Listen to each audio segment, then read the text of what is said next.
our hard-nosed analysis of the various factors that have contributed to the failure of the Tunisian model.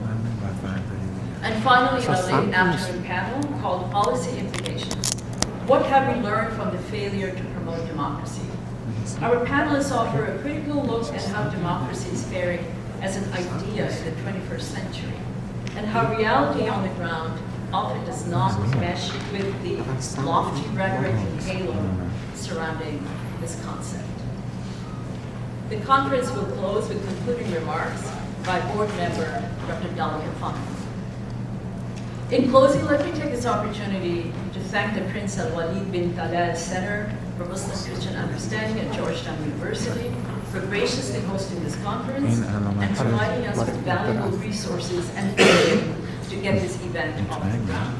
I would also like to recognize the International Institute for Islamic Thought, Muslim Public Affairs Council, MGAGE, the American Libyan Alliance, and Islamic Relief for New Generation. Our profuse thanks to all these co-sponsors for stepping up to the plate and enabling this critical public conversation to take place today.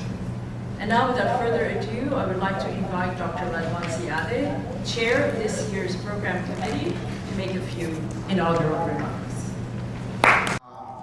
We received almost over 30 proposals. We thank all the scholars who submitted their paper to the conference. And of course, because we have one-day conference, we have to be very selective. We have, as Professor Asma mentioned, we have great panels. But let me mention here about how we choose the title of the conference: Democracy Denied, Political Human Rights, and Policy Implications.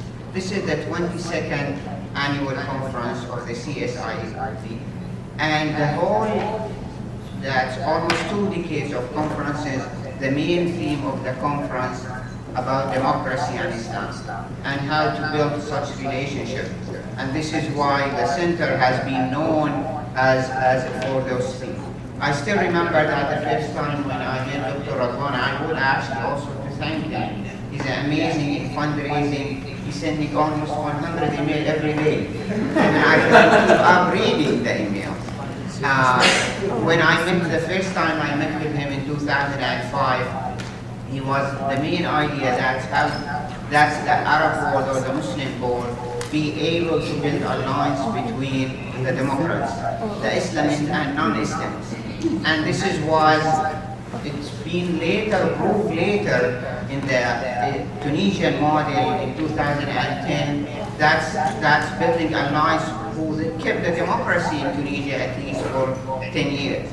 And this is why I think we revisited now again this theme through this conference and through this title. This is why we have 2 panels focused on the lessons learned from the Arab Spring and the failed transition.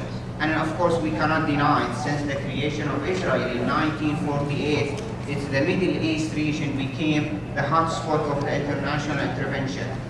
And it became an impactor factor on the democratization process in the region. Now, there is no exception. All the regions, in all countries in the region, they host 1 or 2 foreign military bases. It became the most, of course, tension region regarding number of refugees, regarding number of the conflict, and this is why it's always important to revisit the region again and how democracy and Islam together can contribute into peaceful resolution. I would like to thank everyone who's been here, and we are looking to a very successful panel. Thank you very much. Thank you. I also wanted to welcome everybody. Thank you for showing up early morning. We apologize for some of the technical difficulties we are having with the projection. Hopefully we'll get it working very soon. I wanted to also tell you that we have over 85 people who registered to attend this conference, so hopefully we will get more people will attend later during the rest of the day. And we have 75 people also watching us live on Zoom, so we are This is the new virtual world that we live in. There's a lot of people are watching us on Zoom. Even some of them are here in Washington, D.C., but just easier to watch on Zoom than to go to a conference. But the reason we have insisted on doing the conference in person is I think it's still very valuable for people to meet at least once a year and to stay in touch with each other and to talk and chat with each other, not only virtual, not only read papers or read books, but only talk with people. Because these are tough times. We are all going through very difficult times, very challenging times for the Arab world, for the Muslim world, and for the cause of democracy worldwide. And it's only by staying close to each other, by seeing each other, that we strengthen each other and that we can continue the fight for freedom and for democracy in the Arab world.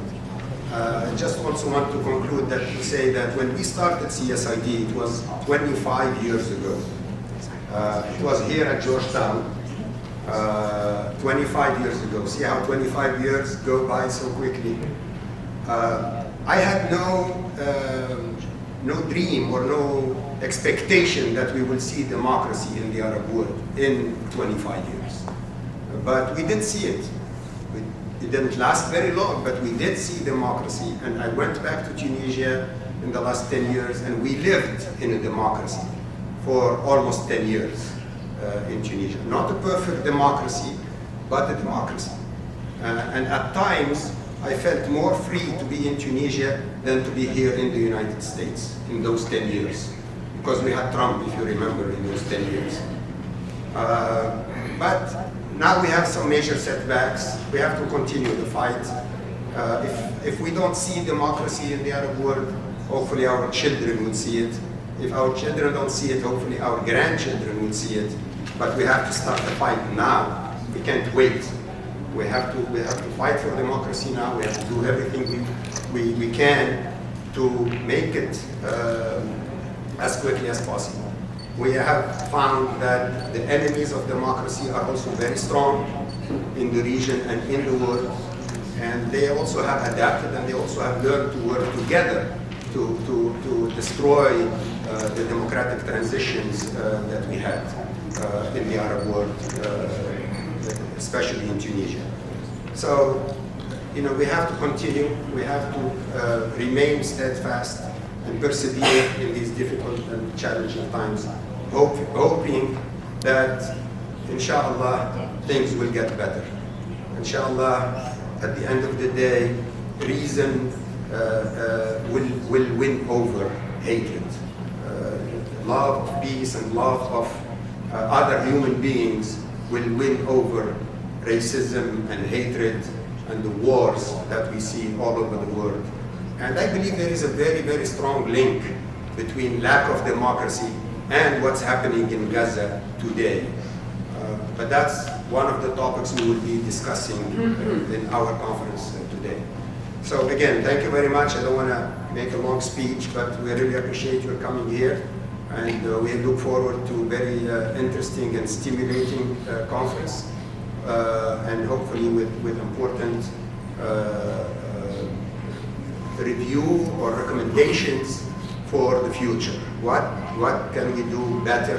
What should we do better? What do we need to focus on in the next 5 to 10 years? Life is very short, as the last 25 years have proven, but let's make it impactful. Let's make it worth it. Let's make our lives here on earth meaningful.